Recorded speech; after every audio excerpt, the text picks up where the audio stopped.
aí, meu amigo. Agora tu tá me vendo, tá me ouvindo? Bem-vindo, você tá me vendo aí? Bem, agora eu tô me vendo, mas ainda continuo sem te ver. Mas se der pra. Não sei se tá aparecendo pro resto do pessoal só o meu rosto ou só o seu rosto. Porque se É, fosse o um meu, problema só pra gente, tem como conduzir dessa forma, não tem problema nenhum. O deixa eu ver aqui. pessoal que tá no chat aí, que tá entrando na live, consegue ver nós dois na tela? Ou só tá vendo um ou outro? Aí a Priscila respondeu que tá vendo e ouvindo os dois. Você Então não vamos continuar. Você não aparece para mim, mas eu consigo te ouvir. Dá para conduzir dessa forma. Vamos embora, que nem da semana passada também, que não sei qual é o mistério com essa live, mas vamos embora, né? Beleza, tranquilo. E aí, às cegas, né? Ademis, começar de novo aí, agora oficial, boa noite. Boa noite. Para iniciar esse nosso bate-papo, fala um pouco aí de onde você é, o que faz da vida. Beleza. Marcel, para quem está entrando aí na live agora não me conhece, meu nome é Demis Vila, né? Eu sou formado como biólogo, atualmente atuo na área de consultoria ambiental, sou aqui do estado de Rio de Janeiro. Então, sou biólogo, ornitólogo e também atualmente sócio aí na empresa MEPA, que é a empresa que eu tenho só como sociedade com o Lucas Magela, que é médico veterinário lá de Goiás. E a empresa nossa, ela também atua aí com processos dentro da consultoria ambiental. Maravilha. Bom, primeira pergunta que tem gente, conheço pessoas também que não sabem o que é, né? A ornitologia, o que é essa ornitologia? O que ela Bem, estuda? Como que para se tornar um ornitólogo? se a gente partir do princípio, né, pegar a palavra ornito, que tem origem aí do grego, que significa aves, e o sufixo logo, que significa estudo, bem assim dizer. Então, se a gente juntar esse contexto aí, a gente tem que seria quem pesquisa, quem estuda as aves, né? Quem traz conhecimento das aves. Então, estudo das aves, né? Ornitologia, é justamente isso. E para se tornar um biólogo não, um ornitólogo, precisa fazer alguma pós-graduação ou é só ir para o campo e se formar assim, estudando, lendo, sem precisar fazer uma pós? Então, qual a perspectiva que eu posso trazer sobre isso? Se você que está aqui na live hoje está iniciando o seu processo de graduação, ou se já está finalizando, qual a perspectiva que a gente tem desse cenário? Para que você se torne um ornitólogo hoje no Brasil, você, se quiser seguir os estudos da área acadêmica, né, é bom que você entre aí dentro da área de formação de ciências biológicas, ou seja, biologia, que vai te proporcionar a participar de uma iniciação científica, né, que seja dentro desse nicho com aves. Então você procura esse roteiro, né, seguir esse roteiro, porque a partir daí você conhece a agregar os seus conhecimentos, né, na sua graduação voltados para a área de ornitologia, né, que é o estudo com as aves, e não necessariamente, né, você precisa fazer uma pós-graduação, um mestrado, mas é bom para te capacitar, para te aperfeiçoar, para que você tenha um título aí de mestre ou uma especialização em pós-graduação, por exemplo, na área de ecologia e zoologia, que vão te ajudar nesse processo aí de formação e conhecimento nesse nicho. Mas, de certa forma, você pode, a partir do período de graduação, né, participar, como eu disse, de uma iniciação científica, a sua tese de defesa de TCC, você voltado para esse nicho, né, trabalho com aves, desenvolver um trabalho com aves. Você pode participar de workshops, palestras, cursos, que vão te trazer e agregar esse conhecimento, né? Então, tudo isso, assim, digamos assim, eu formado como biólogo, apesar de ter dentro do processo de graduação, né, ter feito biologia marinha, com ênfase em biologia marinha, e ter feito, participado de projetos de iniciação científica, principalmente a minha tese, né, ela foi de defesa com zooplâncton, no caso, depois que eu fui entender e conhecer esse processo de consultoria ambiental, como ela funcionava, porque na graduação, por exemplo, eu me formei em 2011, então não se falava muito de consultoria ambiental nessa época, né? Eu sei quem já tinha algumas orientações lá, já fazia alguns trabalhos referente a isso. Mas ainda desconhecendo esse mundo, esse universo de consultoria ambiental, eu procurei fazer aquilo que eu gostava e me despertou interesse, que foi a área que foi fazer estudos com zooplâncton, né? Então, participei de alguns processos, um estágio voltado a zooplâncton, a parte laboratorial, de identificação de grupos e tudo mais. E depois de eu terminar a minha graduação, que eu vim conhecer a consultoria ambiental, e eu parei, né, como é que eu posso dizer, uma escolha que eu tinha que tomar com qual grupo eu realmente iria trabalhar dentro da consultoria ambiental. Então, se você está nesse processo de escolha, né, qual grupo você quer atuar, se você quer ser um biólogo que não quer seguir a roteiro acadêmico, digamos assim, um biólogo de campo, de pesquisa, você tem que escolher um grupo faunístico ao qual você se especializar. Né? Isso é muito bom. E a gente costuma escolher aquilo que a gente tem mais afinidade, né? Claro, eu procurei estudar, conhecer os outros grupos, mastofauna, herpetofauna, é, ictiofauna, entomofauna e tudo mais. Mas, assim, por ter um interesse por fotografia, por arte, música, e isso tudo me assimilou e afunilou para o grupo de ornito, né? De aves. Então é um grupo que eu tenho um prazer imenso hoje de continuar adquirindo conhecimento e colocar em prática tudo que eu tenho aprendido e venho aprendendo, né, para a área de consultoria ambiental, para fazer os trabalhos de consultoria ambiental. Uma coisa pensando aqui, né, não só na parte de ornitologia, mas quando que a pessoa se dá, quando ela é especialista em ornitologia ou mastofauna, quanto tempo ela precisa tá trabalhando ou estudando? Por exemplo, quero começar hoje. Aí daqui um mês eu já posso me considerar ornitólogo, ou daqui um ano. Como que é essa caminhada? Então, não existe uma faculdade de ornitologia, né? Como eu disse, é um processo de aprendizado.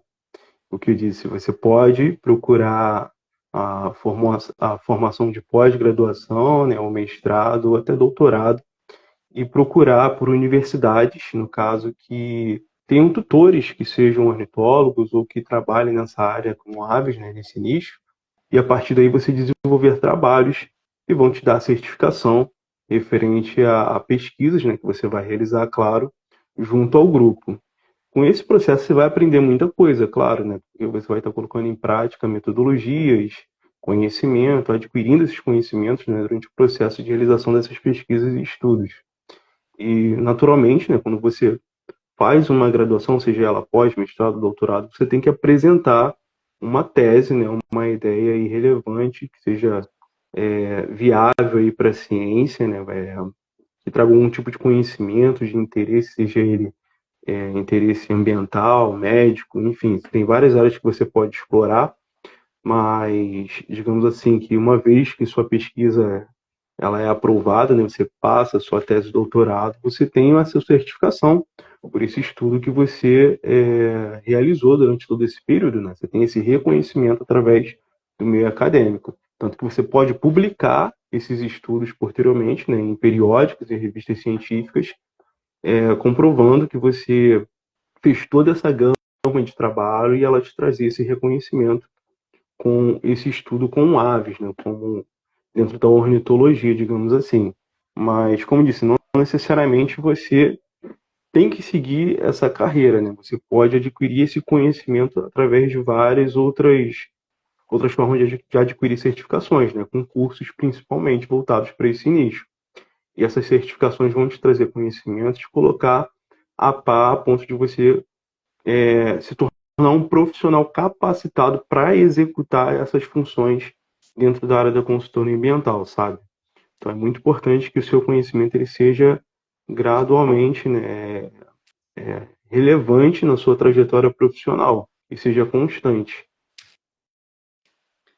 É, porque que nem às vezes tem pessoas que acham mestrado, doutorado uma carreira muito longa, né, para seguir e até também não tem tempo e quer se dedicar a um grupo faunístico e às vezes elas acaba pensando assim, ah não, tem que estudar para ser um grupo faunístico, aí acaba tendo essas barreiras, né? Sim, Mas é, uhum, isso é natural, né, de acontecer, nem todo mundo tem o mesmo estilo de vida, né, digamos assim. Então é claro que as pessoas têm as suas particularidades, né, sua vida familiar, sua vida, digamos assim, financeira também talvez seja um empecilho no momento para você se dedicar a estudos, a cursos e tudo mais. Mas se você tem a sua formação, sua graduação em biologia, por exemplo, e quer seguir essa área, é bom você procurar também processos de voluntariado, né? Participar juntamente aí em, em parceria, em projetos de pesquisa, sabe, como voluntariado, aprender um pouco mais sobre isso. Se você quer ingressar nesse universo de consultoria ambiental, né? E aprender um pouco mais sobre ornitologia, faça network com profissionais dessa área, sabe? Para você os acompanhe, aprendam com eles. E a primeira porta de entrada, né, para um campo, por exemplo, você entrar como auxiliar de campo. Então você consegue acompanhar um profissional, né, desse nicho, assim, de modo a que você consiga captar todas as metodologias e aprender também a auxiliá-lo, né, a executar esse serviço e a partir daí você ir adquirindo esse conhecimento. Claro que para que você atue como, digamos assim, com um trabalho com aves, você tem que ter a sua formação graduada, né, a sua competência lá com a carga horária que possibilite que você faça o seu registro no seu conselho de classe para que você emita anotações de responsabilidade técnica. Então, a partir do momento que você tiver uma capacitação, um curso que propicia executar esse serviço e cumprir as metodologias, cumprir a entrega de um relatório, tudo certinho, vai precisar que você emita sua anotação de responsabilidade técnica sobre aquele serviço. Então, a anotação de responsabilidade técnica, ela é um comprovante, um certificado de que você executou um serviço naquele nicho, certo? Então, cada vez que você for executando mais serviços, isso vai te trazendo não só a gama de experiência necessária, né? Mas também certificações através dessas ARTs emitidas. uhum. É, assim, a gente sabe que a biologia tem um monte de área para se seguir. O que que te levou a escolher a ornitologia? Foi durante a graduação ou antes você já tinha essa ideia de estudar aves? Eu tive algumas experiências, né? Tinha um, tive um professor durante o processo de graduação, né? Que ele tinha uma paixão por aves também e ministrava os cursos voltados nesse nicho. E eu tive o tutor meu, né? Que foi quem comandou aí, me incentivou também a participar do processo de estudos com zooplâncton, né, que foi uma área que eu também gostei muito de atuar e gosto até hoje da área de zooplâncton. Mas, como disse você, né, o que me levou a escolher o grupo de aves foram consequências de outras associações que eu tenho na minha vida, sabe? Então, assim, se eu pensei, se eu vou trabalhar com um grupo que eu vai levar a sério, que vai promover estudos para trazer resultados, tem que ser um grupo que eu goste, sabe? Que eu tenha afinidade. Então, eu estudei todos os outros grupos, né? Procurei entender como eram as metodologias e tudo mais. Mas, diante daquilo que eu falei, né? Por ter uma afinidade, um gosto com música, arte, fotografia, as aves me ganharam. Então, depois que eu fiz a minha graduação, que eu procurei mesmo qual grupo eu poderia me especializar, me adquirir conhecimento para que eu viesse realmente a prestar serviço dentro da área de consultoria ambiental como um profissional com foco, né, especializado num grupo somente, para que eu pudesse prestar o serviço da melhor forma possível, sabe? Uhum. Cara, assim, eu não sei você, né? Mas eu coleciono penas já tem um tempinho. E é possível identificar aves pelas penas que acha? E tem algum procedimento exemplo, estou andando no meio do mato, achei uma pena, interessante. Tem como eu identificar de que pássaro é através dessa pena? Olha, esse é um processo que ele é um pouco difícil assim de se fazer, porque se a gente for parar para ver o cenário das aves hoje dentro do nosso território, a gente tem uma variedade muito grande de aves, tem mais de 1.900 espécies. Muitas delas se parecem muito, né? Tanto em tamanho, na distribuição, na coloração e tudo mais.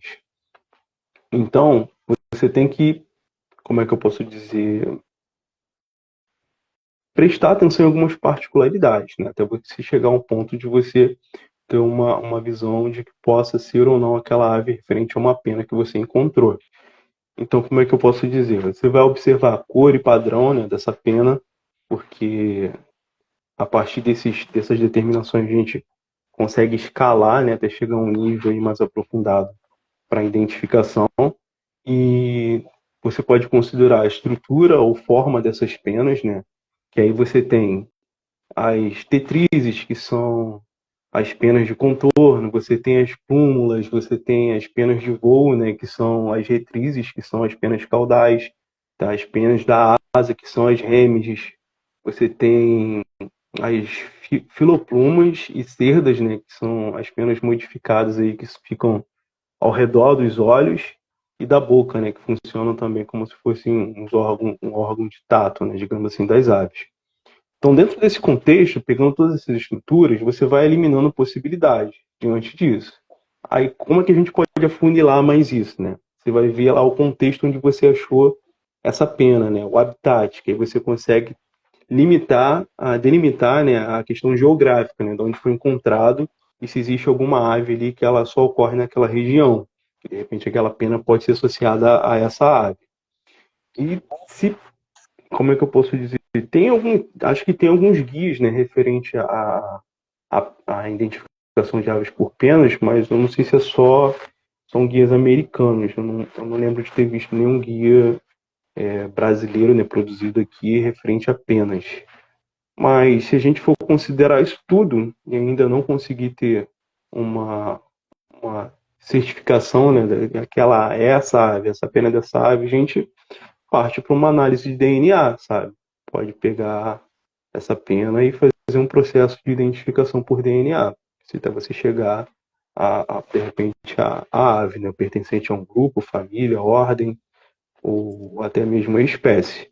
Mas a gente, pensando dessa forma, você afunilaria, né? Todos esses pretextos, né, usados para a gente conseguir, de repente, identificar.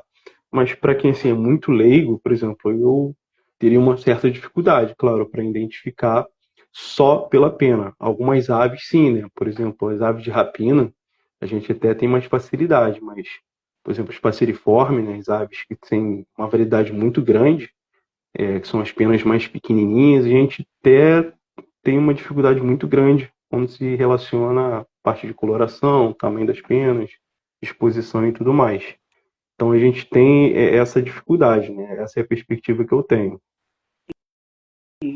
Cara, no Brasil, né, eu não sei se existe, tem algum acervo parecido assim de penas e aves?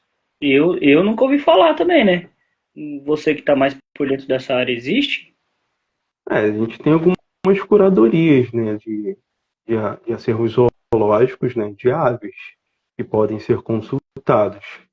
Mas aí vai depender de região para região. Não conheço de todas as regiões, sabe? Porque eu sou do Rio de Janeiro, mas eu sei que em outros estados tem alguns institutos que têm essa disposição, né, dessas aves em forma de curadoria, acervo, que as pessoas podem visitar e adquirir esse tipo de conhecimento.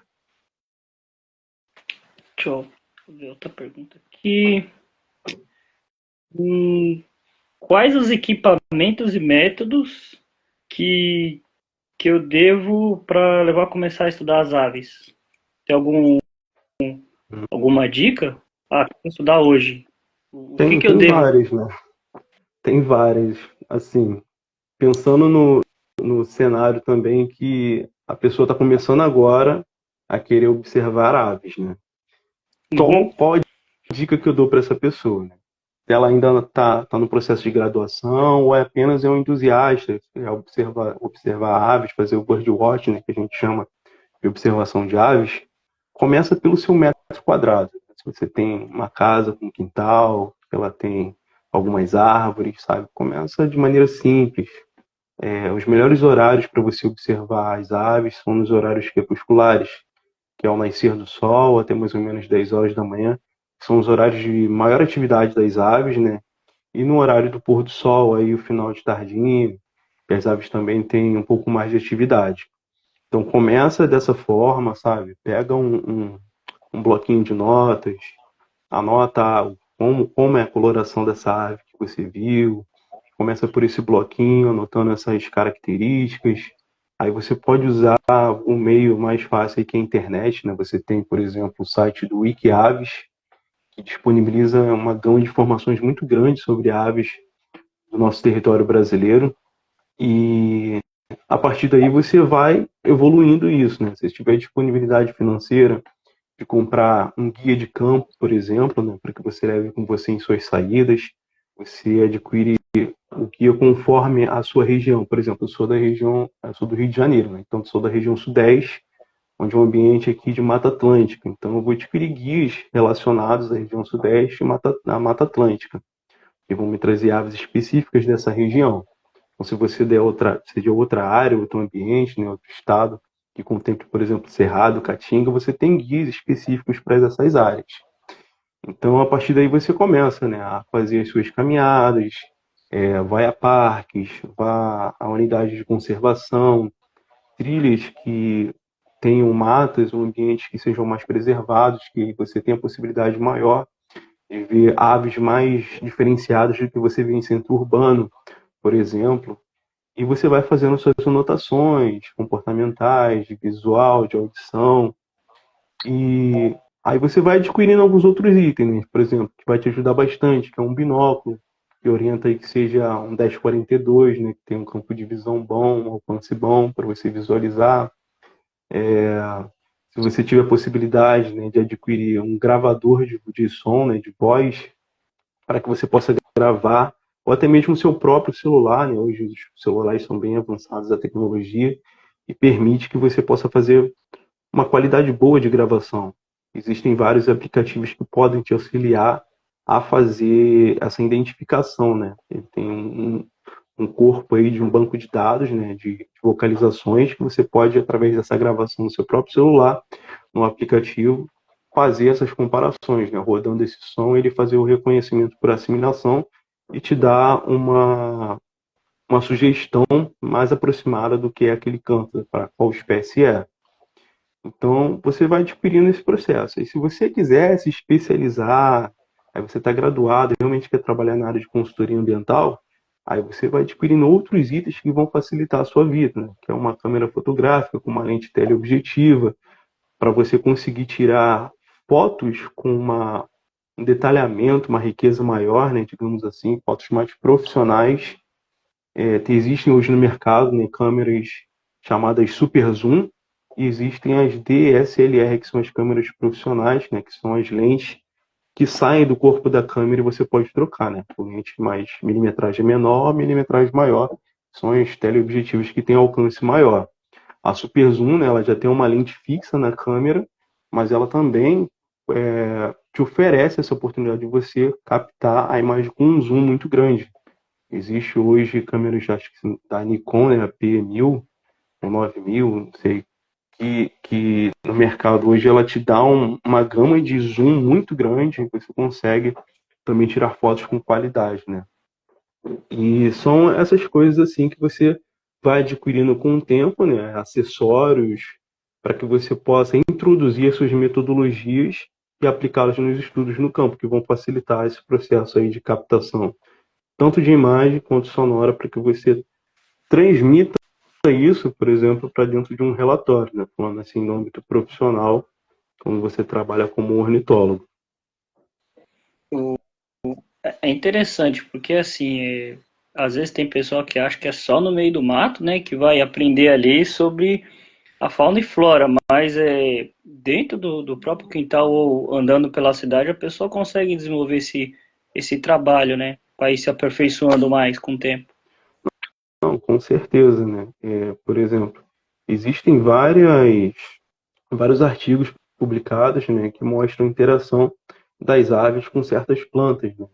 E às vezes, só pelo fato de você saber que lá na sua redondeza existe um certo tipo de planta, né, uma mirtácea, um grupo de planta prenda mirtácea, por exemplo, sabe que naquela planta ali tem a visitação de certas aves, né, que são frutíferas e comem essas frutas dessa mirtácea e estão associadas a essa árvore. Então você sabe que tem possibilidade daquele tipo de árvore, aquele tipo de pássaro, naquele tipo de ave pousar naquela árvore só para se alimentar, né? Então tem esse tipo de associação que você pode fazer também. Tudo é uma questão de observação do ambiente, né? Você pode, assim como você disse, começar de forma simplória, sabe? Dentro do seu metro quadrado, seu quintal, sua vizinhança, e expandindo esse horizonte para algo maior, para que você possa contemplar mais coisas e mais possibilidades. Maravilha. Eu também estava pensando nisso, né? Porque na época eu achava, não, tem que ir no meio do mato para poder identificar, mas aí a gente acaba esquecendo que ao nosso redor tem uma biologia, né? Só que, lógico, não é tão grande assim que nem as florestas, mas tem esses micro-habitats que a gente acaba deixando, passando despercebido, né? Porque para entrar no meio do mato precisa de uma roupa boa, precisa de um equipamento legal, né? Então, não necessariamente, né? Assim, a gente tem que entender, por exemplo, a gente que é biólogo, né, a gente tem essa perspectiva. As aves você só não encontra em árvores, né? Por exemplo, você tem outros tipos de ambientes que as árvores visitam, né? Você tem aves na praia, você tem ave nos processos de bacias, rios, lagunas, brejo, vários tipos de ambientes, né, onde tem composição de aves, sabe? Tem a visitação das aves, tem a passagem dela por esses ambientes. Existem aves migratórias, enfim, endêmicas só daquela região, tem tudo isso. Então, a gente que tem essa perspectiva consegue entender um pouco mais desse cenário, falando assim de biologia. Para as pessoas que estão começando, né, é bom que se tenha um pouco de leitura, né, para adquirir esse tipo de conhecimento. E claro, a gente sempre diz que a prática, né, que vai levando ao aperfeiçoamento desse conhecimento. Então, cada vez que você faz uma saída, né, para fazer essas observações, você vai aprender mais, porque a observação de aves é algo muito sensorial. Ela vai muito da audição e da sua visão para a identificação de uma ave. Talvez vá até mais pela audição, porque algumas aves você não consegue ver de imediato.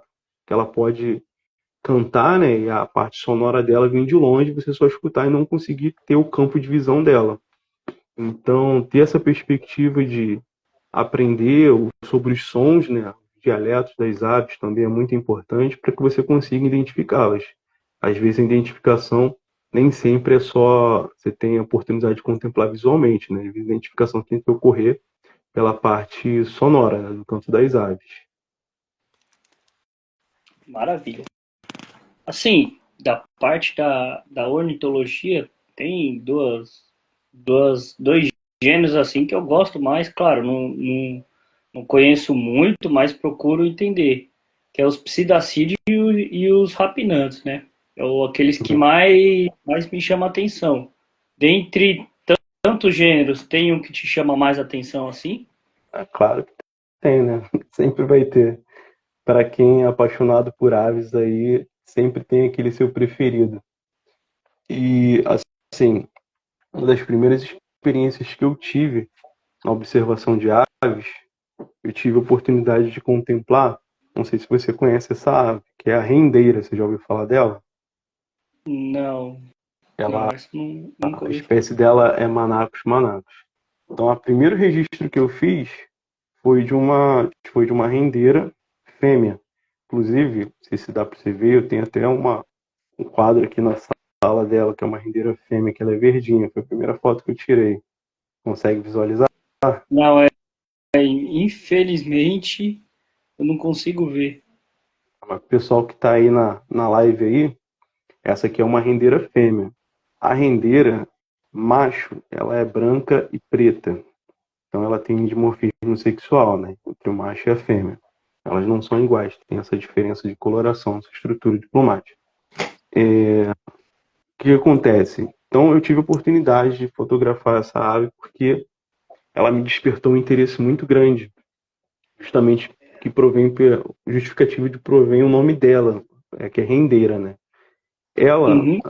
ela consegue fazer um movimento com as asas de uma magnitude tão grande, né, tão rápida, que ela bate as asas nas frontais dela aqui, né, que a gente chama de flancos, de uma forma tão surpreendente que ela consegue produzir um estralo, tipo, tá, tá, tá, tá, tá. E esse estalo, né, esse barulhinho, ela recebeu esse nome justamente porque na roça, né, onde as pessoas artesãs produziam renda, que eram chamadas rendeiras, elas utilizavam um acessório chamado faziam renda de bilro, que são uns coquinhos de palmeira que ficam entre os dedos e eles ficam entrelaçando, sabe, a linha para fazer a renda. Eu não sei explicar muito bem o processo, mas é daí que surgiu esse nome, porque quando esses coquinhos batem um no outro, é exatamente o som que a ave consegue fazer, sabe, é similar. Então por isso ela recebeu esse nome de rendeira, sabe? Ela tem vários nomes populares, né? Quebra-nozes, cabeça preta, monge, Maria Rendeira, enfim. Mas o nome dela assim mais conhecido mesmo, né, de forma ampla, é rendeira. E eu sou apaixonado por essa ave, porque na sua dança nupcial, né, assim, para acasalamento, a fêmea e o macho ficam pulando, sabe? Naquele ambiente, um de frente para outra, e ela faz esses estralados com a asa, e ela também projeta, né, essa plumagem que ela tem aqui na parte do pescoço, abaixo do bico, para frente um pouquinho, fica parecendo uma barbichinha, cara, é um encanto total. Então essa ave assim me deixou apaixonado na espécie Manapus manapus, e para mim ela é uma ave única, sensacional. Então, sim, eu sei que para todo estudioso de ave, todo mundo que trabalha com ornitologia tem os seus preferidos, né? Como você disse aí, tem conhecimento de rapinantes, ptacídeos, e existem inúmeras outras aves que têm as suas particularidades, né? Coloração, os saíras, por exemplo, saíra azul e os saíras sete cores são sensacionais diante da coloração que elas apresentam, os beija-flores também, que apresentam iridescência, né? Que é aquele brilho que a pena dá quando a luz reflete na pena, né? Então dá aquela coloração diferenciada, um brilho maior. Então tem todos esses apetrechos, mas a rendeira, assim, ela me ganhou de coração. Ela é o. Qual o gênero dela? Ela é o gênero, não, Você lembra? assim, o Qual a família? gênero e o epíteto específico, né? É Manapus manapus, a espécie, Hum? que é o dar o nome à espécie. O... Você fala Dessas, da, pode falar. você fala da, no caso da ordem, família, essas coisas, né? Isso. Então, a ordem dela é do Passeriformes e ela é da família da Pipride, né? No caso. É. É dessa família assim que você tem mais afinidade ou você tem outra além dessa? Os passeriformes em geral, né? E os tiranídeos também. São aves que, dentro desse grupo, eu gosto muito. Os tiranídeos, né? Para o povo aí que não conhece, qual um exemplo fácil aí de o pessoal olhar e identificar? O mais O mais comum é o Pitango sulfuratus, que é o bem-te-vi. Esse todo mundo consegue ver em todos os lugares. E ele é clássico, né? O canto dele é exatamente a onomatopeia do nome, que é bem-te-vi. e, cara, das observações que eu fiz, é um passarinho muito nervoso, né? Porque Cara, o sim, tanto pode falar. Ah, aqui tava. Tinha uma rolinha aqui. Do nada ele saiu do fio pra bater nela e foi batendo e foi embora. Sim, Já sim, viu? são aves bem territorialistas, bem agressivas mesmo. Se eu não me engano, ele é carnívoro, não é? Ele é um pouco genérico, né? Ele come insetos, né, no geral. E o mais interessante é que fiz até uma postagem esses dias falando sobre o arirama de cauda ruiva, né? Mas Uhum. eles fazem o mesmo tipo de processo, que é o processo de flycatch, né? Que é ficar empoleirado, esperando o alimento dele, né, passar pelo ambiente, e ele simplesmente mergulha e voa para cima do inseto e pega ele no ar. Então, são características bem interessantes assim desse grupo. Beleza, agora vamos começar um pouco da parte de resgate de fauna e essa parte de consultoria. Deixa eu ver Show de bola. aqui. Quais são os desafios para se trabalhar com resgate de fauna hoje? E, particularmente, você pergunta para mim ou de modo geral? Opa, pode ser, pode responder os dois. Particularmente o que você fala de forma geral. Para mim, o desafio maior hoje é, como é que eu posso dizer? É a posição do biólogo, né, quanto ao mercado de trabalho e o mercado de trabalho quanto à contratação de biólogo, né? Porque a gente vê hoje muitas empresas que contratam os biólogos, em vez de contratar como biólogo, está contratando como analista ambiental, né, para fugir um pouco aí da questão de aparato salarial. E assim, é uma modalidade que não é muito legal, né? Estão contratando os biólogos aí como é que eu posso dizer? De forma PJ, né? Pessoa jurídica, mas como MEI. Só que o MEI ele não tem representatividade para a prestação de serviço dentro da consultoria ambiental. Você precisa ser um NE, né? Você tem uma empresa aí que ele te dá, assim, dentro das atividades econômicas, de descrição de atividades econômicas, ele te dá a inclusão dessas atividades certificadas para prestação na área de consultoria ambiental. Então, o MEI hoje ele não está adequado à prestação de serviço na consultoria ambiental e muita gente não sabe disso. Mas, assim, a gente entende a necessidade das pessoas e as empresas elas estão contratando dessa forma. E, assim, o salário às vezes não é muito legal, sabe? Não é muito bom. Hoje, como, assim, uma visão que eu tenho hoje como empresário, né, ter essa participação com o Lucas na MEPA, na empresa MEPA, a gente ter essa valorização profissional, sabe? Que muitas vezes o profissional ele fica desmotivado para ingressar no mercado justamente por serem ofertados salários assim absurdos, sabe? Que não competem às atribuições de conhecimento que ele tem para a prestação de serviço diante das demandas. Então, assim, essa é um pouco da minha dor no mercado de trabalho e eu entendo porque são de muitos outros profissionais. E não tem, assim,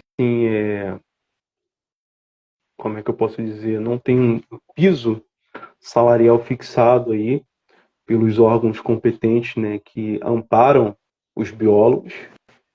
E eu acho que é uma luta aí que tem uma galera que está correndo atrás para ter esse piso salarial, porque aí fica muito desfasado quando é ofertado então o salário para os biólogos no ato de contratação.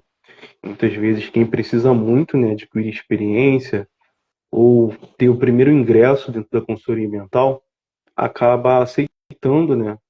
Não digo se prostituindo, né? Mas acaba aceitando para pelo menos adquirir as primeiras experiências, mas fica nesse critério, né, de que a contratação ela não está sendo legal justamente por não ofertar os benefícios ou os salários que sejam compatíveis com o teu grau de conhecimento ou as tuas atribuições e formação na prestação de serviço, né? E muitas das vezes esses tipos de contratações acabam influenciando na, pega alguém que tem pouco conhecimento para fazer um trabalho absurdo, um relatório absurdo, e esse relatório acaba indo para o órgão ambiental com muitos erros, com defasagem de informação, não cumprindo as metodologias corretamente, e esse relatório volta para o empreendedor, então o licenciamento não dá certo, enfim. O empreendedor acaba tendo que contratar novamente um outro profissional mais capacitado. Então tem toda essa questão em jogo. Mas para quem está começando aí, o principal desafio assim, que eu destacaria, né, é que para você estar preparado para o ato de contratação. Então você tem que ter lá a sua carteira de vacinação em dia, você tem que estar regularizado com o órgão com a sua licença, né, expedida, né, a sua carteirinha de habilitação como biólogo para que você seja contratado. Você tem que ter o seu cadastro no CTF e IBAMA em dia, que ele deve ser renovado aí, se eu não me engano, de 3 em 3 meses. Seu currículo, né, tem que estar bem estruturado, bem preparado, com todas as suas experiências vivenciadas até o momento, para que quando surge a oportunidade, porque muitas delas são assim de forma repentina, a empresa joga uma oportunidade, né, e precisa que o biólogo esteja em campo em 3 dias, em 5 dias, sabe? Então é um processo muito rápido de contratação para te levar até o campo. Então, se você não tiver toda essa documentação bem organizada, para que quando a oportunidade surgir, você pode acabar ficando para trás daquela pessoa que tem toda essa organização. Então, assim, a principal dificuldade hoje para quem inicia na consultoria ambiental é esse tipo de organização, sabe? Não deixar nada para depois, porque muitas dessas vagas são bem repentinas, aparecem de repente para uma contratação imediata, sabe? Uhum. Esse é um dos pontos que eu, assim, tocaria que são primordiais nessa questão. O, cara, para você que faz parte da MEP, hoje é difícil abrir uma consultoria, ter que ter algum planejamento. Como que é? Eu quero abrir uma empresa de consultoria ambiental tem várias partes, né, de consultoria ambiental. Mas se eu quiser abrir hoje uma boa, assim, depende da minha região, levantando o estudo, né? É difícil, dá para abrir sozinho, precisa de um parceiro, como que é? Muitas pessoas hoje conseguem, né, abrir a sua consultoria, né, o seu CNPJ como ME, seja lá a categoria de lucro presumido, limitada, enfim, e consegue fazer a prestação de serviço, né, às vezes de forma individual ou às vezes uma estrutura um pouco maior, né, com um sócio ou com vários sócios que compõem essa rede, né, para a abertura de uma consultoria. O que eu posso definir hoje, assim, de dificuldade é porque se você não tem um network bom, se você não tem um preparo aí de contatos, leads, né, clientes, possíveis clientes, digamos assim, para iniciar a sua consultoria, no início pode ser um pouco difícil, mas com o tempo, você persistindo, você consegue, né, cariar, né, esses clientes, cariar esses profissionais pelo network, para você criar uma rede de contatos para prestação de serviço. Só que a sua prestação de serviço ela tem que ser muito bem definida, sabe? No que você tem conhecimento e no que você pode ajudar no mercado de trabalho a trazer soluções. Então você tem que pensar nessas coisas. Qual a sua área de atuação? Se você vai trabalhar só com fauna e tem conhecimento em serviços XY dentro desse nicho, então você tem que focar nisso. Agora, é muito difícil você abrir hoje uma empresa prestando milhares e milhares de serviços, porque você quer pegar serviço aqui e ali, mas você não é focado, né, em nicho, você acaba às vezes se perdendo, né, nesse processo. Então é bom que você primeiramente foque apenas num nicho, né, para prestação de consultoria. Se você tem conhecimento em flora, se você tem conhecimento em fauna, se você tem conhecimento na parte de licenciamento ambiental, em fazer outorgas, em fazer CAR, né, que é o registro rural lá, e Cara, assim, muita gente se perde, sinceramente. Aí, às vezes, o que abriu o CNPJ acaba se afundando em algumas dívidas por não ter essa questão de giro, né? De capital rodando dentro do teu caixa, por não conseguir serviços, né? Digamos assim.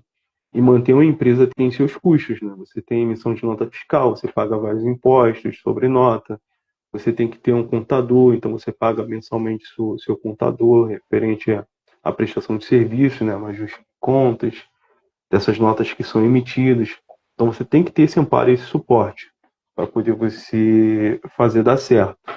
E investimento, né? O principal é você ter investimento em conhecimento, em capacitação, para que você melhore a sua prestação de serviço. Então não é só você abrir o seu CNPJ, dizer que você presta serviço X e Y, que as coisas vão acontecer, sabe? Tem todo um processo por trás disso. É marketing que você vai fazer da tua marca, é marketing que você vai fazer do teu serviço, é você entender as dores do cliente para que você traga soluções de fato dentro da prestação de serviço. E resumindo, é exatamente isso que as pessoas precisam, né? As empresas ou os seus contratantes vão precisar. É que você resolva, saiba resolver as dores dele, né? Se ele está abrindo aí um empreendimento, qual que é a dor dele? É passar pelo processo de licenciamento ambiental. Então, você entender esse processo de licenciamento ambiental, a expedição das licenças, seja a licença prévia, né? Seja a licença que é a licença de LP, licença prévia, né? LI, licença de instalação, e LO, que é a licença de operação.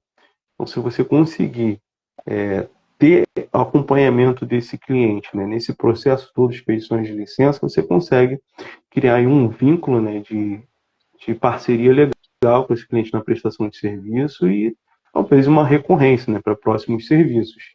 Então você tem que ter essa recorrência também, para que esses clientes continuem solicitando seus serviços, porque ele entendeu que foi um serviço de qualidade, um serviço que atendeu a demanda que ele precisava, atendeu a solucionar aquela dor que ele tinha naquele momento.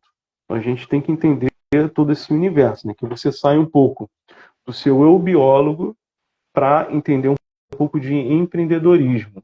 E a parte de empreendedorismo é um pouco diferente de você só ir a campo e fazer relatórios, sabe? É você realmente lidar com pessoas, com clientes, né? A gente diz cliente, mas lidar com pessoas de fato, para entender como a gente pode ajudá-las de fato. Perfeito. Você que é fotógrafo, na parte de consultoria, tanto para relatórios de registro, uma câmera profissional é boa ou só o celular já basta? O que é melhor assim para dar esse início? Eu digo sim que vai depender muito do tipo de serviço que você vai fazer. Se é um serviço que com um celular você consegue fazer esses registros, por exemplo, de animais mamíferos, né, que sejam terrestres, talvez naquele primeiro momento até uma câmera de celular te ajude, mas digamos assim, independente disso, a maioria do processo que você vai cumprir em campo para registro fotográfico, você vai fazer com o celular, usando, por exemplo, um aplicativo do Timestamp, né? Muita gente usa em campo aí para fazer o registro, pois ele te dá algumas informações referente à geolocalização, altitude, direcionamento no mapa, né? Norte, sul, leste, oeste.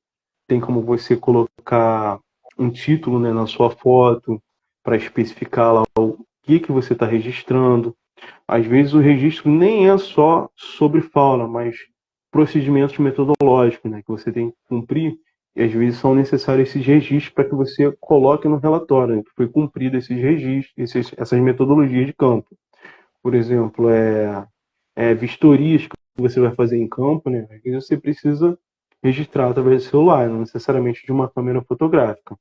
Agora, quando você demanda serviços que você quer compor, né, uma riqueza maior detalhada de imagens no relatório, uma câmera fotográfica, ela tem que se fazer presente, porque ela vai te auxiliar nesse processo.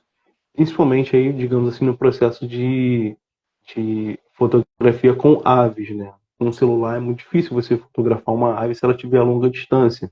Então é preciso realmente de uma câmera para que ela te proporcione esse registro e que nesse relatório ela tenha como é que eu posso dizer, uma caracterização melhor, né, sobre o que você está querendo evidenciar e compondo, claro, uma imagem melhor, mais nítida, que vai enriquecer o seu relatório.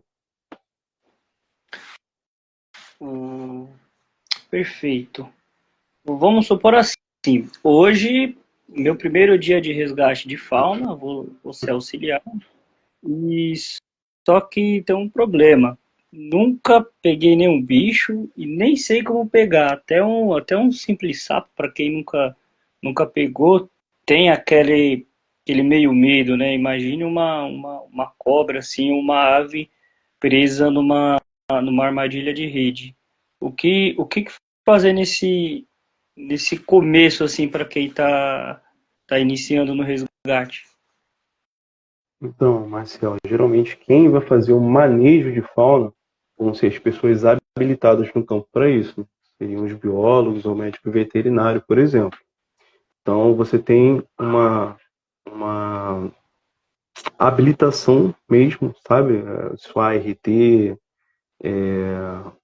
para poder você constatar que você está lá como responsável daquele serviço e não o auxiliar no caso. O auxiliar ele vai acompanhar o biólogo responsável e vai acompanhar aquele procedimento, aquela metodologia que está sendo utilizada ou executada. Então, para que você tenha permissão para poder fazer o manejo de fauna, você tem que estar realmente habilitado a um biólogo para poder fazer esse tipo de processo, né? Ou seja, vai ter a expedição também como é que eu posso dizer? Da autorização, né, para você fazer o manejo de fauna, seja o ABIO ou outras siglas, né, utilizadas aí em outros estados, outras competências, para que você esteja autorizado. Porque se, por exemplo, eu estou no campo, tá? Eu, biólogo que eu sou responsável, eu tenho meu auxiliar. Eu estou fazendo o resgate de fauna. Estou acompanhando uma frente de supressão vegetal, onde eu faço o afugentamento e o resgate dessa fauna presente. Havendo uma necessidade de um animal que foi lá acidentado de alguma forma, caiu uma árvore sobre esse animal, preciso levar ele para o médico veterinário. Por exemplo, uma serpente. Eu não posso colocar em risco a vida do meu auxiliar. Então, eu vou pedir, claro, o meu auxiliar ele vai estar ali do meu lado para traz uma pinção, um equipamento de suporte, sabe? Faz isso, aquilo, tal. Mas nunca colocar em risco a vida de um auxiliar que ele ainda não tem esse preparo para fazer o manejo de animal, principalmente se for um animal peçonhento. Então você está ali para orientá-lo, para instruí-lo sobre os riscos, sobre as possibilidades e as metodologias que são aplicadas. Ele vai acompanhar você nesse processo.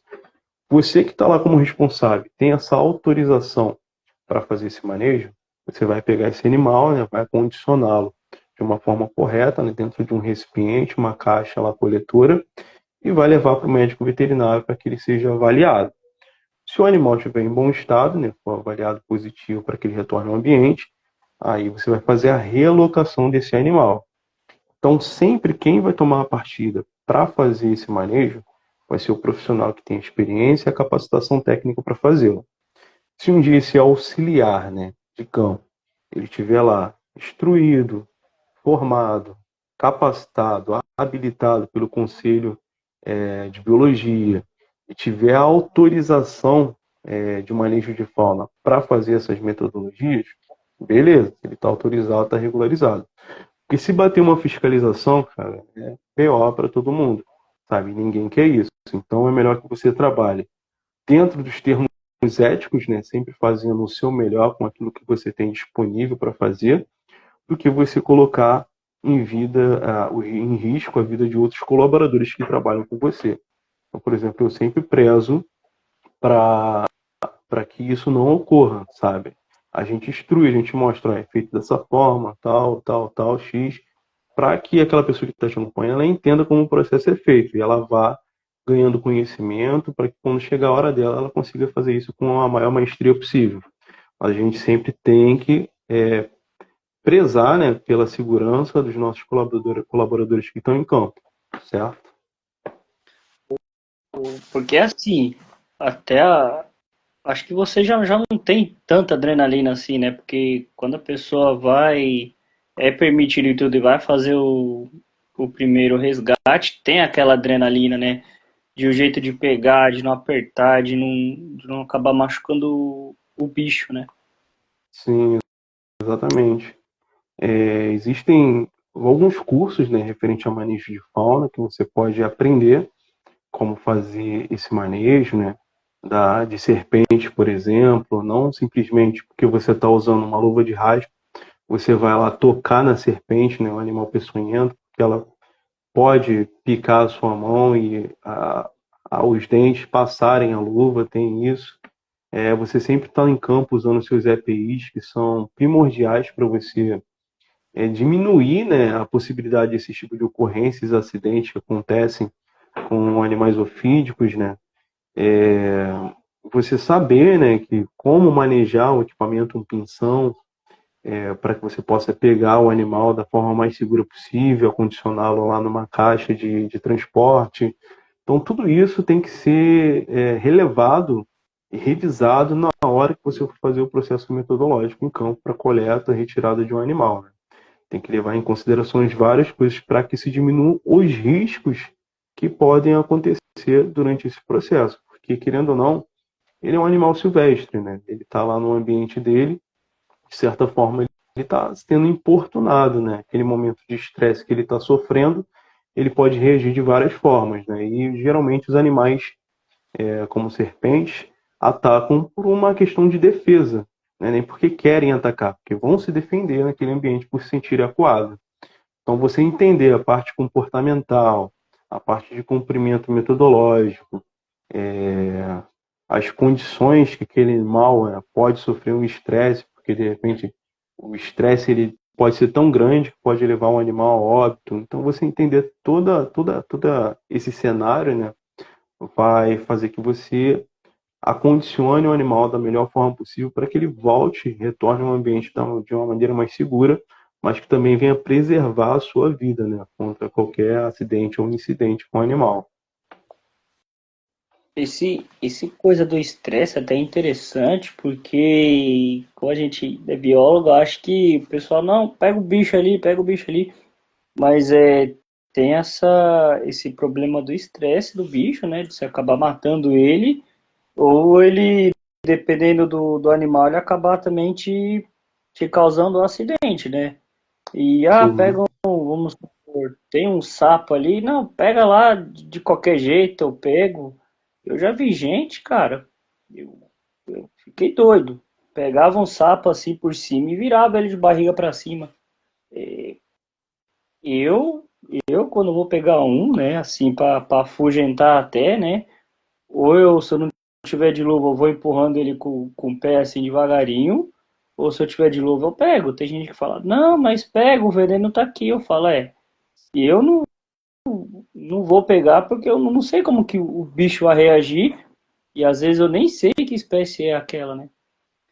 a Pra fazer gente, a gente trabalha no campo, né? A gente não tem conhecimento de todas as espécies. É muito difícil você ter esse conhecimento tudo arquivado na sua cabeça e mente, né? Por isso a gente usa guias, usa artigos, né? Usa algumas referências bibliográficas para fazer as identificações. O que a gente tem que entender, né, é como chegar ao processo de identificação. Por exemplo, você pegar um sapo, né, um anuro aí para fazer a identificação, você tem que entender que o processo fotográfico ele precisa ser detalhado em algumas regiões, né, o dorso, entre as coxas, o ventre, ser fotografado para especificar os maiores detalhes que levem a esse processo de identificação. Então, no processo de acompanhamento de supressão vegetal, por exemplo, né, quando a gente vai trabalhar com os animais, né, a parte do resgate, a prioridade é o quê? É afugentá-los. Se houver uma necessidade mesmo de resgate, né, justamente para evitar essa questão de geração de estresse no animal, que pegar o animal gera um certo estresse. Você levar ele, né, dentro de uma caixa gera um estresse. Então, a prioridade é sempre afugentá-lo. Se for um bicho de baixa mobilidade, realmente precisa ser resgatado, né? Aí você vai e cumpre esse processo. Mas eu sempre falo, né, nas minhas conversas com o pessoal aí do network, na rede RNBS, que a prioridade é sempre afugentar o animal, a gente tomar isso como prioridade. Mas não tem como, né? Se o bicho ele pode sim sofrer desse processo de estresse, sim, é inevitável, mas a gente sempre tenta fazer da melhor forma possível para amenizar esse impacto sobre o animal.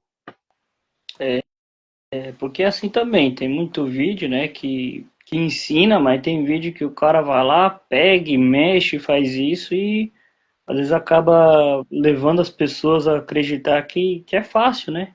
Eu já vi um vídeo, não lembro que serpente era, o cara deitava do lado da serpente, não, não faz nada, vai embora. Aí as pessoas acham que é tão simples assim, vai querer deitar perto de uma serpente, pegar lá na mão e fazer isso e aquilo, e aí vai acabar dando um problema, né? Tanto se na hora de azar a fiscalização, como acabar dando um acidente ou levando a óbito, né? O animal. Com certeza, né? Assim, essas práticas, é, assim, não vou dizer que todos façam isso, né? Mas quando ela é feita de forma inapropriada, realmente, né? Pode causar um estresse no bicho e até um acidente naquele momento, dependendo de qual animal você está ali manuseando. Às vezes é para só se amostrar, enfim, tem muita gente que infelizmente faz isso. Mas a gente que quer trabalhar de forma correta, de forma ética, a gente entende, né, o processo comportamental do bicho e sabe, né, o que a gente pode ou não deve fazer naquele momento, né, para que não gere esse tipo de circunstâncias que levem a um incidente indesejável, né, um acidente indesejável. Ainda mais com animais peçonhentos, né? A gente tem que tomar o maior cuidado possível. E mesmo para aqueles não peçonhentos, né, existem vários outros tipos de animais aí que são transmissores de raiva, por exemplo.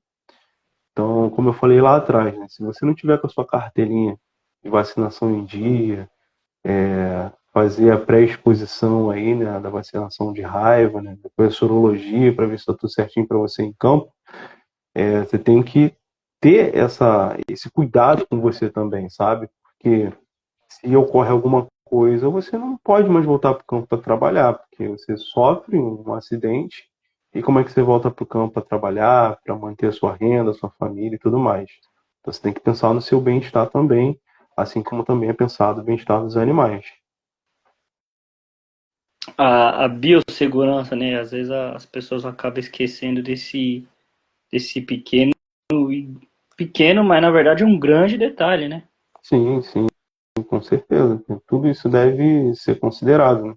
Às vezes a gente vai uma primeira vez para o campo, a gente não tem essa gama de conhecimento, cara. Isso tudo aí, a minha primeira vez também, eu tinha várias dúvidas, sabe? Meus medos, anseios e tudo mais. Isso é normal. Mas com o tempo, a sua experiência vai adquirindo essas informações e vai entendendo, né, como o campo funciona e como você deve se comportar e agir perante as situações e a aplicação das metodologias. Agora, para você, Ademis, dessa parte de resgate, o que é mais difícil? Você resgatar os animais, fazer relatório ou ficar longe da família? Eu encaro que, assim, todos esses três cenários, né, todas essas três propostas que você perguntou, têm as suas dificuldades, claro, mas o mais difícil para mim acho que é ficar longe da família. Assim, a gente entende que o biólogo hoje, como consultor ambiental, ele tem um estilo de vida. Às vezes você quer trabalhar, mas assim mais próximo de casa, por exemplo, dentro do seu estado, que você tem facilidade de estar retornando para o seu lar, mas às vezes a sua vaga de emprego não está dentro do seu estado, sabe? Está em outro estado, está lá do outro lado do território nacional. Se você mora no sul e a vaga que você pretende pleitar está lá no norte, e de repente você tem que se deslocar, ficar 1, 2, 3 meses longe da família, de repente até um ano, sabe? Isso para muita gente é difícil. Para mim é difícil estar longe da família, ainda mais agora que eu tenho uma neném aí que acabou de fazer um ano, sabe? Tô passando esse período aí um pouco mais em casa para cuidar dela, da minha família, mas eu pretendo estar retornando ao campo. Só que esse processo de ficar longe de casa, cara, para muita gente é difícil, sabe? Tem gente que é de boa, gente que não tem, como é que eu posso dizer? Não tem um filho, sabe? Não tem esposa, sabe? É solteiro e tal, tudo bem, trabalha, gosta dessa vida, de estar viajando sempre, e assim, é muito gostoso, assim, você viajar, conhecer outros ambientes, outros biomas, outras culturas. Isso é interessantíssimo, porque você aprende muita coisa. Só que quando você tem essas particularidades, né, de cuidar de família, às vezes realmente faz falta, sabe? De você estar dando esse apoio. Mas a gente tem que entender, né? Porque se a gente escolher essa profissão, a gente tem os lados positivos e lados negativos, né? Aí você tem o lado da família, tem as dificuldades de fazer um relatório, né? De fazer a interpretação de dados dentro desse relatório, ainda mais quando tem análises estatísticas que devem ser jogadas no relatório, então você tem que entender de vários processos, né? Principalmente georreferenciamento, a análise estatística, a composição do relatório, né, formatação, tudo mais. No campo, né, você tem os perigos que são vivenciados, não só por questões de animais, né, mas quem já trabalhou em campo, em processo isolado, às vezes bate de frente com caçadores e tudo mais. Então, são já várias dificuldades que a gente tem, né? As intempéries do tempo, às vezes você pega um campo lá que de repente cai aquela cabeça d'água, sabe? Aquela chuva intensa e você fica preso no campo, às vezes virando a noite dentro do carro, tem que acampar dentro do campo para poder fazer metodologia de monitoramento, de levantamento no processo noturno. Então, tudo isso tem seus prazeres, né? Suas alegrias, mas tem as suas dificuldades a serem cumpridas aí nesse processo.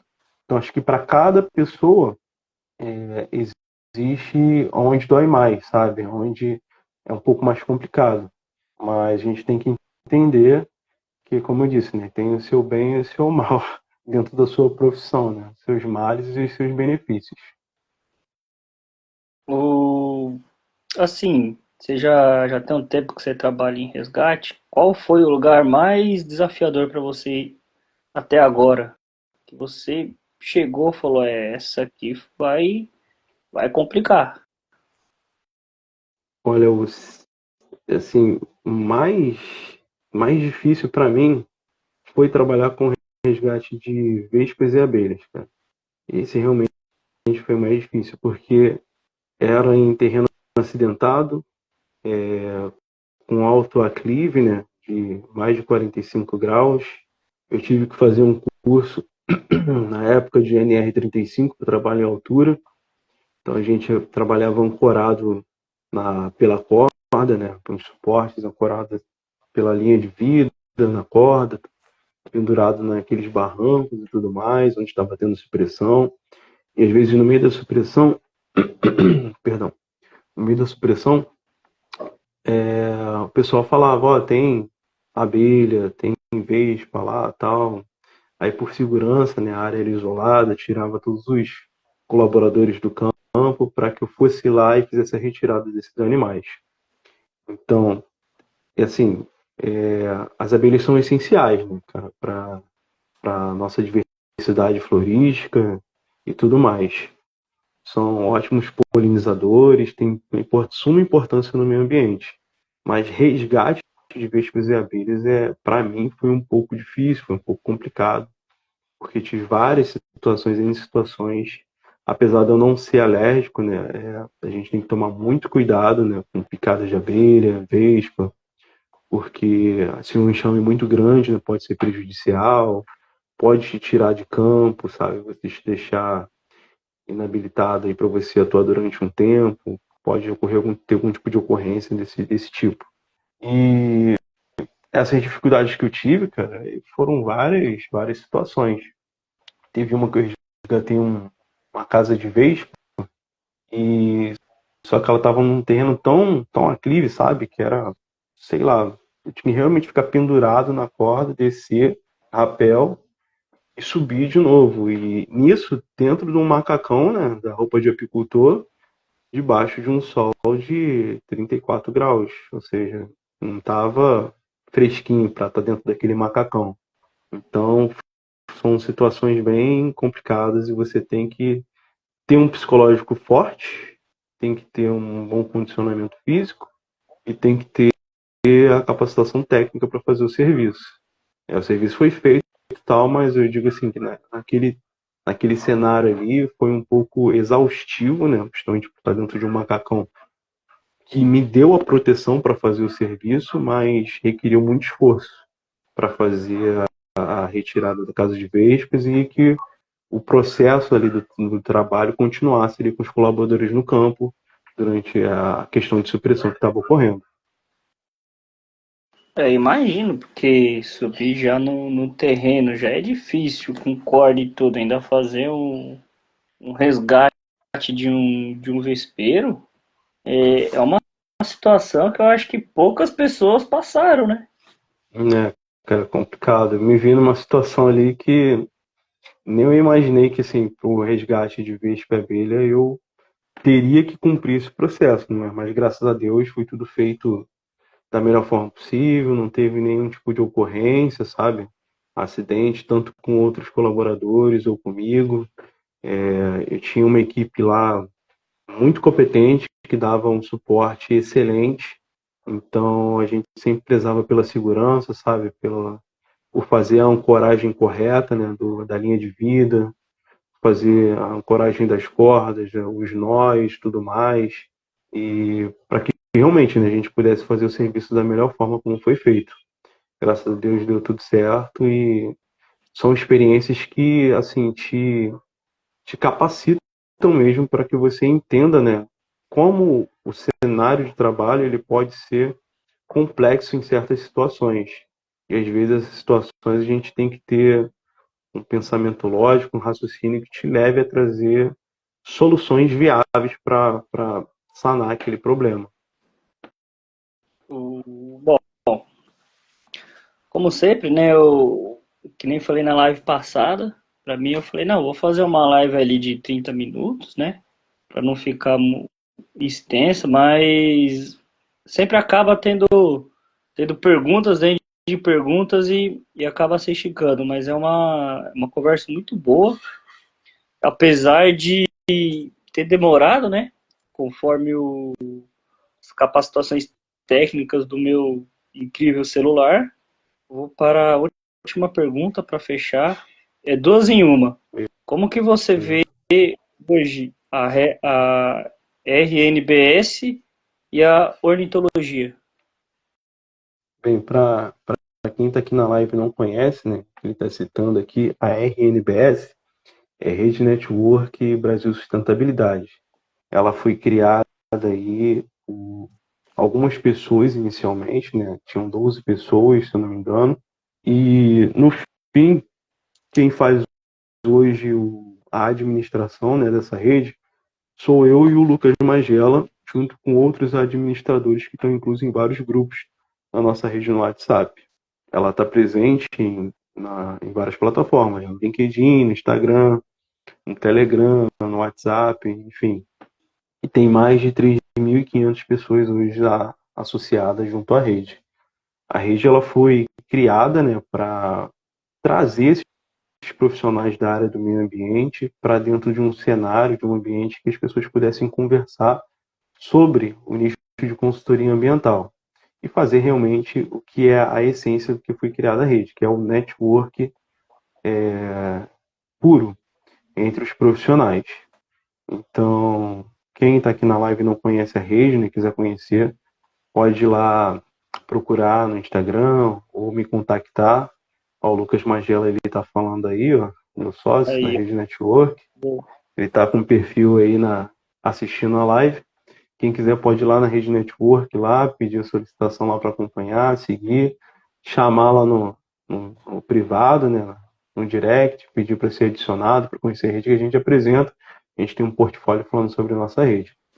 E como eu me vejo hoje no cenário da rede, né, como um moderador, para que as pessoas realmente possam, né, fazer, estreitar esse laço de pessoas que querem trabalhar nessa área, conhecer. Às vezes a gente recebe muitas pessoas que ainda estão no processo de graduação. A rede ela compõe vários profissionais aí da área de meio ambiente. A gente tem técnico em ambiente, biólogo, médico veterinário, tem sanitarista, engenheiro florestal, engenheiro ambiental. vários profissionais de vários níveis de graduação, né? Que até especialista, PhD e empresário a gente tem na rede, que são formados aí por 10 ou 11 grupos.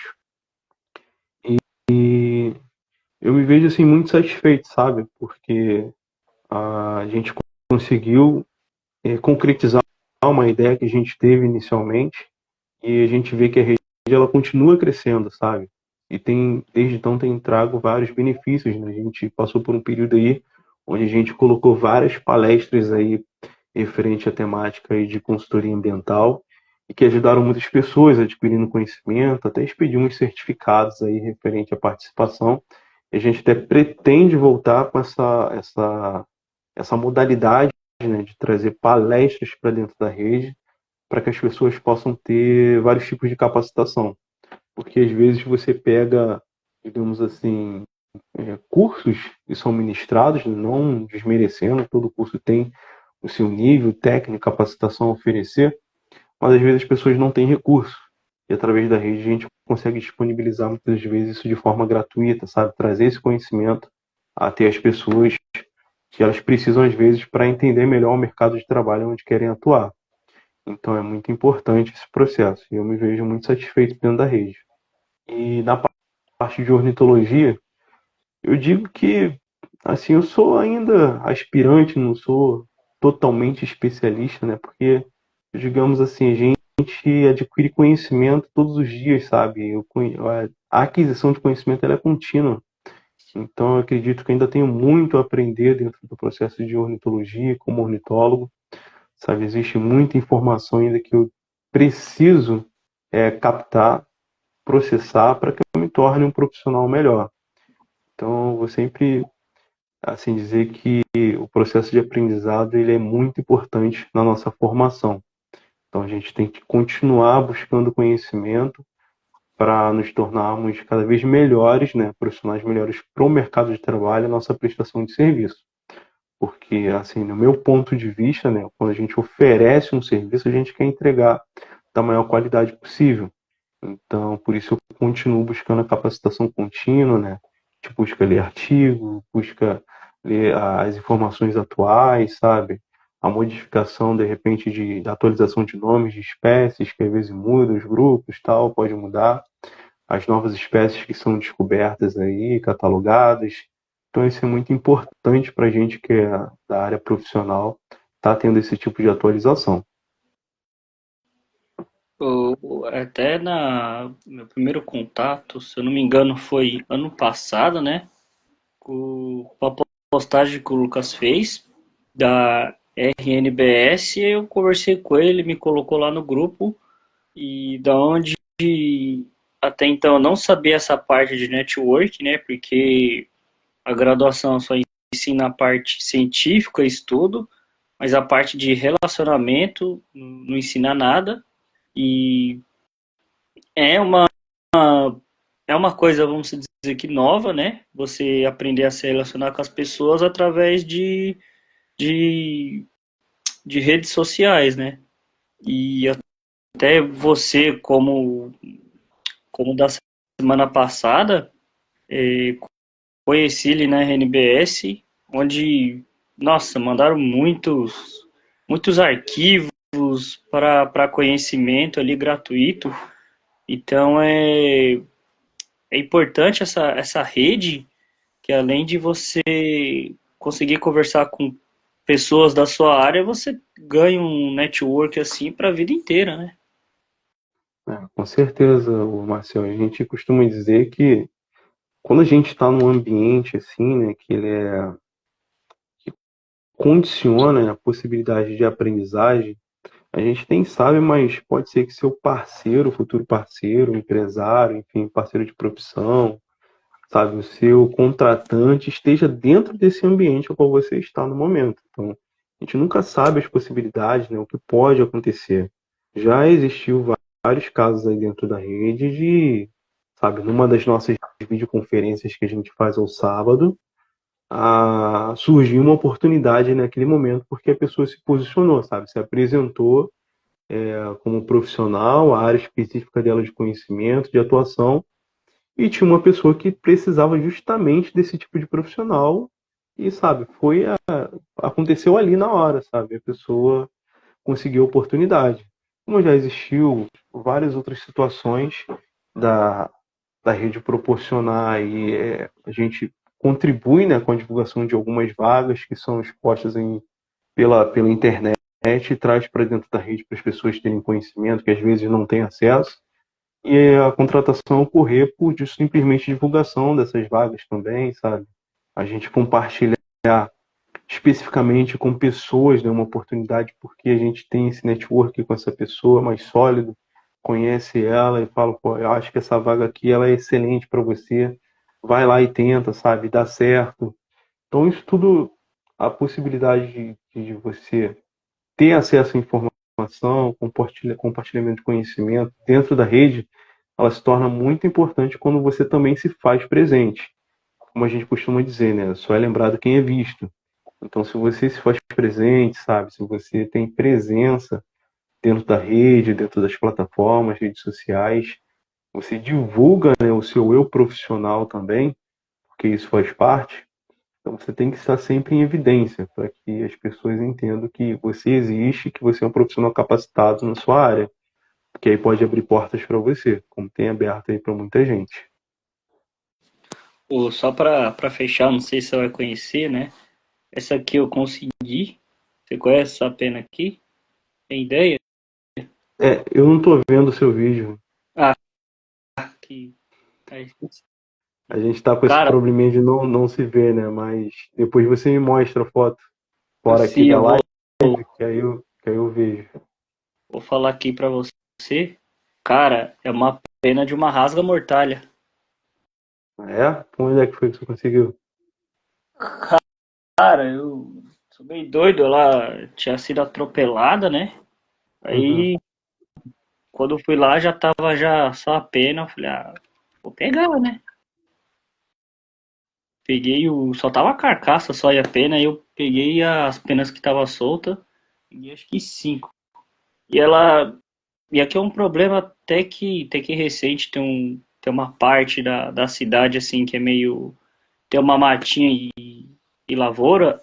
E acontece muito atropelamento. Hum, Então, teve um cara que eu já vi dois saruê, coisa de 10 metros atropelado.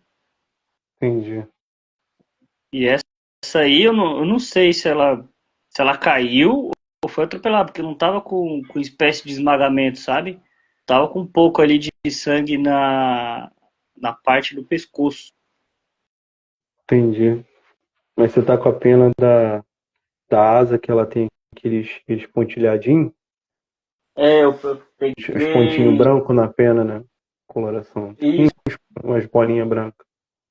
eu peguei grande, só uma grande eu peguei mais pequena, né? Eu não sei se é Ixi, da parte da. Eu não lembro agora, se é da cauda. entendi.